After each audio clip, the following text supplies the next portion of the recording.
Bendigo Malayali association Easter Vishu celebrations 2024. വളരെ ആദരണീയനായ ബെൻഡിഗോയുടെ mayor, ബഹുമാനപ്പെട്ട CEO, ബെൻഡിഗോ മലയാളീസ് അസോസിയേഷൻ്റെ സാരഥികളെ, ഈ എൻ്റെ മുമ്പിലിരിക്കുന്ന സഹൃദയരായ മലയാളി സുഹൃത്തുക്കളെ, അഭ്യുദയകാംക്ഷികളെ, എല്ലാവർക്കും നമസ്കാരം. ഇന്ന് നാം ഇവിടെ ഒത്തുകൂടിയിരിക്കുന്നത്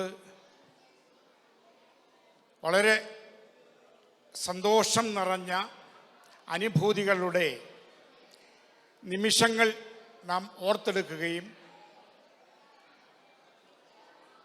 അതിൽ നമ്മളെല്ലാവരും ചേർന്ന് ഭാഗവാക്കാകുകയും സന്തോഷങ്ങൾ പങ്കിടുകയുമാണ്. ഇന്ന് കുട്ടികളെല്ലാം വളരെ ആർത്തുല്ലസിച്ച് ഇവിടെ എത്തിയിരിക്കുന്നു. വിഷു കഴിഞ്ഞ 2-3 ദിവസങ്ങൾക്ക് മുമ്പ് വിഷു നാം ആഘോഷിച്ചു. കണിയൊക്കെ വെച്ച് വിഷ്കൈനീട്ടമൊക്കെ വാങ്ങി എല്ലാവരും സന്തോഷത്തിലിരിക്കുകയാണ്. അപ്പോൾ ഇതാ മലയാളീസ് അസോസിയേഷൻ നമുക്ക് വീണ്ടും വീണ്ടും ഇടുന്നത് പോലെ നമുക്ക് സമ്മാനങ്ങൾ ഇങ്ങനെ കണി കണ്ട് ഉണരുന്ന കുട്ടികൾക്ക് സമ്മാനങ്ങൾ നൽകുകയാണ്. ഇങ്ങനെ ധാരാളം സമ്മാനങ്ങൾ മേടിച്ചു കിട്ടുന്ന ഈ കുട്ടികളാണ് നമ്മുടെ ഭാരതവും ഓസ്ട്രേലിയയും തമ്മിലുള്ള ബന്ധത്തിൻ്റെ പുതിയ നാഴികക്കല്ലാകുന്ന ഭാഗവാക്കാകുന്ന വ്യക്തികൾ.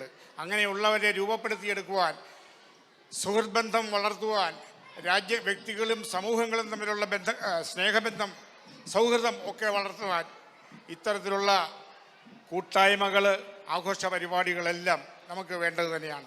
മഹത്തായ വിഷു നാം ആഘോഷിച്ചു. വിഷുവിൻ്റെ സങ്കല്പങ്ങളെക്കുറിച്ച് നമുക്ക് ഏകദേശം എല്ലാവർക്കും തന്നെ അറിയാം. പുരാണങ്ങളും ഒക്കെ ആ വിഷു ആഘോഷത്തെക്കുറിച്ച് പൊടിപ്പും തൊങ്ങലും ഒക്കെ വെച്ചുള്ള കഥകൾ നമുക്ക് പറഞ്ഞു തരുന്നുണ്ട്. പക്ഷേ ആ കഥകളെക്കാൾ ഉപരി നമ്മുടെ ഈ ആഘോഷങ്ങളിൽ അടങ്ങിയിരിക്കുന്ന ആ സ്വത്വം എന്ന് പറയുന്നത് നാം ഉൾക്കൊണ്ടുകൊണ്ടാണ് ഈ ആഘോഷങ്ങളൊക്കെ നടത്തുന്നത്. ഞാൻ ഈ ഒരു കൂട്ടായ്മ നടത്തുന്നതിനെ ആദ്യം തന്നെ ഈ ബെൻഡിഗോ മലയാളീസ് അസോസിയേഷൻ്റെ ഭാരവാഹികളെ വീണ്ടും വീണ്ടും അഭിനന്ദിക്കുകയാണ്. എല്ലാ കൂട്ടായ്മകളും ഓണവും വിഷു എന്ന് തുടങ്ങിയ ആഘോഷങ്ങൾ, ഈദ്, അതും ഒരു മഹത്തായ ആഘോഷമാണ്. ബഹുമാനപ്പെട്ട അച്ഛൻ ഇവിടെ നമുക്ക് ഒന്നാന്തരമായ ഒരു ഈസ്റ്റർ സന്ദേശം നൽകി കഴിഞ്ഞു.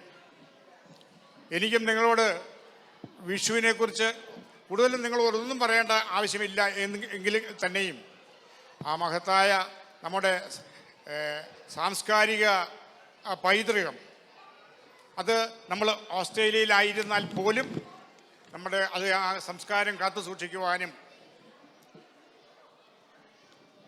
വൈദേശികമായിട്ടുള്ള ഈ സംസ്കാരങ്ങളോട് ഇഴുകിച്ചേർന്ന് നിന്നുകൊണ്ട് പ്രവർത്തിക്കുവാനും സാധിക്കുന്ന വിധത്തിൽ ഇത്തരം ആഘോഷങ്ങളെ ഞാൻ കാണുകയാണ്.